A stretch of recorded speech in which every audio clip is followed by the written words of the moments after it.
Chapter 9. Aveny woke with a gasping sob, startling Brand awake beside her. "What?" he exclaimed deliriously. "What's wrong? What happened?" "She killed herself," Aveny cried, forgetting time, place, and circumstance, her mind snagged in the horrific memory and senseless horror of it all. "She jumped off a cliff. I saw it. She ran away from her family and jumped off a cliff. She killed herself just like Aunt Cora." Brand patted her back clumsily. "It's okay. It's just a dream," he soothed, just like he always did when Tally came into the room after a nightmare. "No, Brand, it's not. It's her," Aveny pressed. "The woman from all my dreams.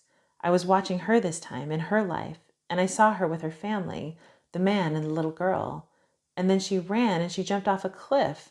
I think she went crazy and killed herself. I saw it. I saw it all." Her words shattered into incomprehensible sobs. Brand sat foggily beside her, sleep slowly releasing its hold on his psyche. He yawned, reached over, and turned on his lamp. The light snapped into life with alarming efficiency, and Aveny started, frightened by this new, old reality she'd suddenly been recalled to. "I'm sorry," she said, shaking herself and wiping her eyes. "It's just the little girl. I saw her lose her mother. She was so broken. It was just awful." "I'm sure," Brand soothed. "She probably reminded you of Tally, huh? That's hard." Aveny's brow furrowed.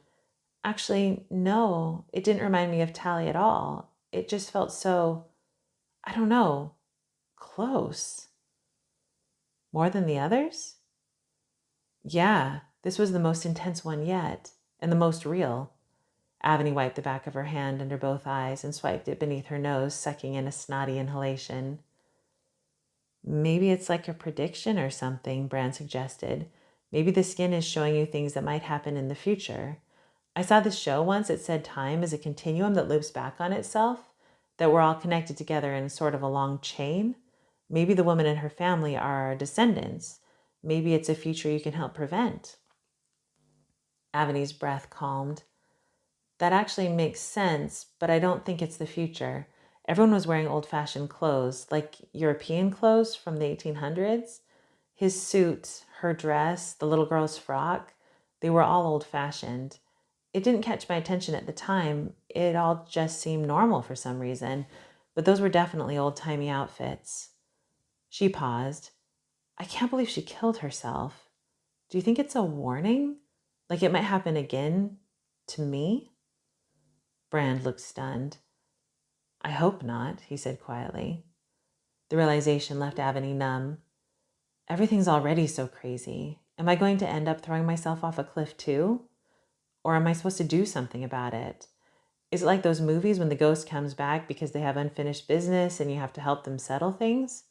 If so, why doesn't she just tell me what she wants? I hate that about those movies. Just tell us what you want so we can do it. This is probably my karma for hating all those movies. "Or it could just be a dream," Brand offered. "Or I could just like to swim," Aveny shot back.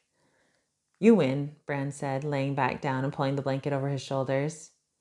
"Do you want me to get you anything? Hot tea? Back rub?" He was already half asleep. "No, I'm okay." Aveny reached over Brand and switched off his light, then lay back and stared at the hazy ceiling. Her mind raced with everything she'd seen and all it might foretell. But as with most anxious ruminating, she wasn't even close to the truth. And when, in the early hours of morning, she finally drifted back to sleep, her dreams were punctuated by a disembodied pleading. "Don't trust her, don't trust her, don't trust her." And through the swirling mists of her own psyche, Aveny called back, "Don't trust who?"